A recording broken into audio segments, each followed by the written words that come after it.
Many of you have already seen the drama that played out in MacArthur Park in Los Angeles today, July 7th, 2025.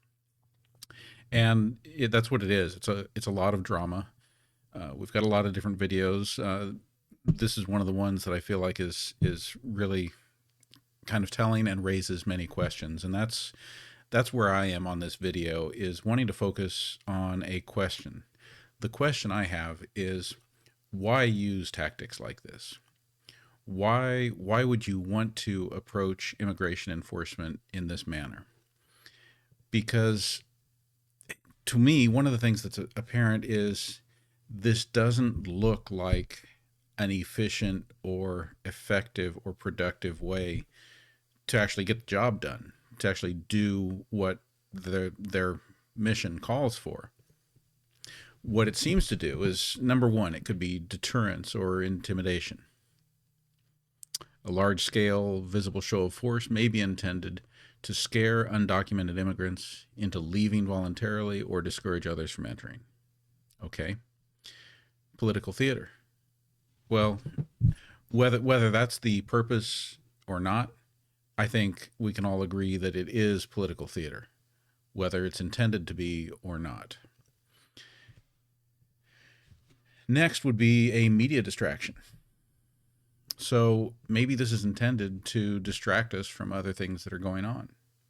A highly visible operation might be designed to distract the public or media from other political controversies or scandals. You know, consider what else was in the news today.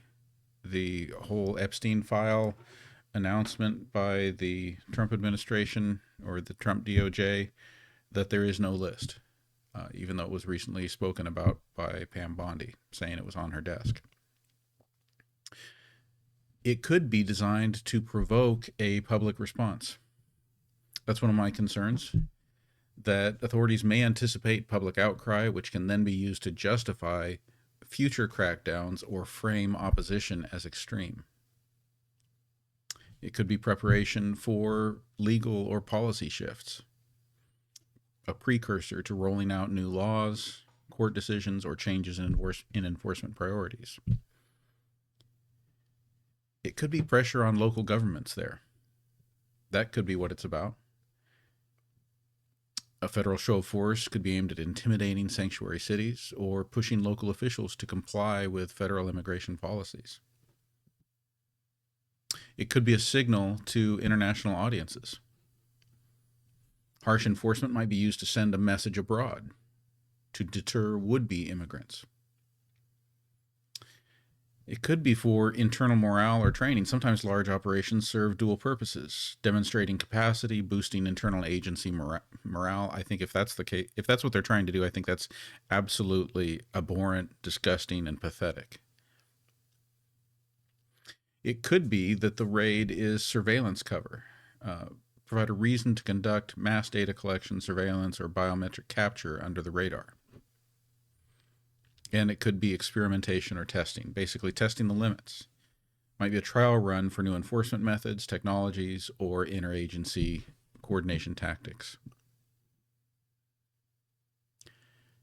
I can tell you what I don't see in any of this. I don't see any good reasons for this.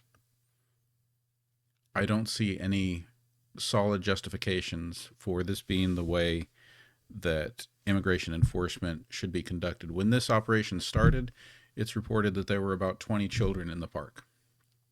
One of them, an 8-year-old, reportedly absolutely terrified.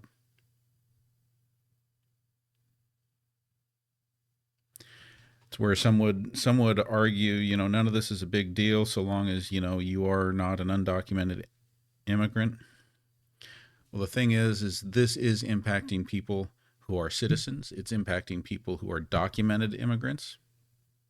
It's impacting the U.S. citizen family members of immigrants. It's impacting our entire communities. And I think it's important that we ask questions like, why? Why this approach? Why now? What is the goal here? What is trying to be accomplished?